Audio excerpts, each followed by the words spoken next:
Hello and welcome back to another lecture.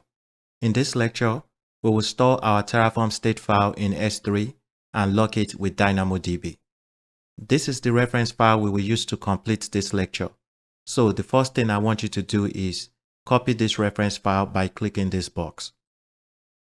Once you copy the content of the reference file, go back to your project folder in Visual Studio Code.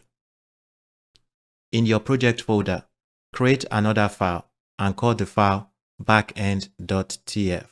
So, to create another file in our project folder, right-click anywhere in this open space and select New File. Give the file a name and call the file backend.tf. Once you've given the file a name, press Enter. Then paste the content you copied from the GitHub repository in it. To store our Terraform state file in S3 and lock it with DynamoDB, we have to specify a Terraform block. And in the Terraform block, we will list backend, and the backend where we want to store our state file is S3. The first option in our backend is bucket, and this is the name of the S3 bucket we want to store the state file in. Remember, we created the S3 bucket in the previous lecture. So let's go to the management console to get the name of the S3 bucket. In the management console, type S3 in the search box. Then select S3 under Services.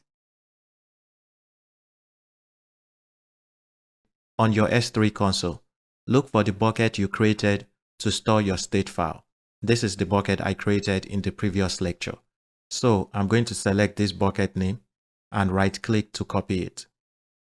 Once you copy the bucket name, go back to your project folder in Visual Studio Code, and on line 4, we are going to reference that bucket name in double quotes.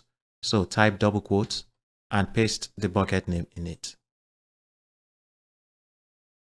The next option is key, and this is the name we want to give to the state file when we store it in the S3 bucket. To give our state file a name, first we are going to create a folder in that S3 bucket, then we will store our state file in that folder. So for the key, I want you to enter it like this. First, enter double quotes. Then we will create a folder for our Terraform module. So type Terraform module.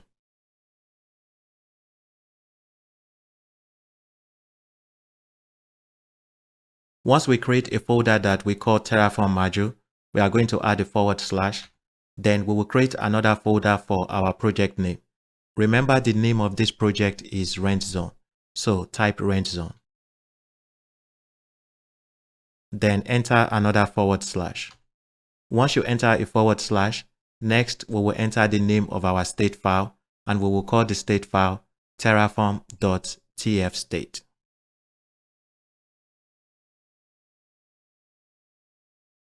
To explain what this means, in the S3 bucket, Terraform is going to create a folder called Terraform module, and in that folder, it is going to create another folder for our project name called Rent Zone, and in the Rent Zone folder, it is going to store our state file in it called terraform.tfstate. The next option in our backend is region, and this is the region we want to deploy our application in. For this project, we will use US East 1. So in double quote, type your region in there. The next option is profile, and this is the named profile we configured on our computer in the previous lecture that we will use to authenticate with our AWS account. For the named profile that I configured on my computer, I called it Terraform user, and it is also the same profile we are using in our providers.tf file. So if you select your providers.tf file, whatever named profile you enter on line 4, that is the same named profile we will use in our backend.tf file. So you can copy the named profile on line 4 in the providers.tf file, then come back to your backend.tf file and paste it here.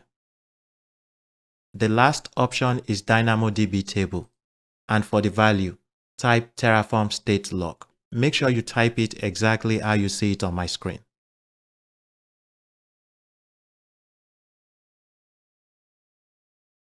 Once you have entered Terraform state log, save your work.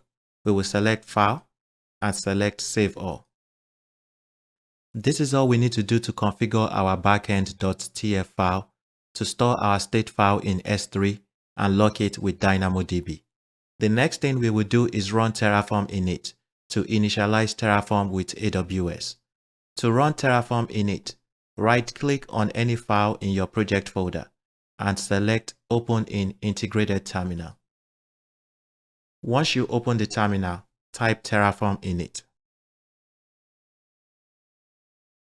Once you type Terraform init, press Enter. And there you go. We have successfully initialized Terraform with AWS. This is all we need to do in this lecture. If you have any questions or there's any part you don't understand, please leave your comments below. Thank you, and I'll see you in the next lecture. Bye.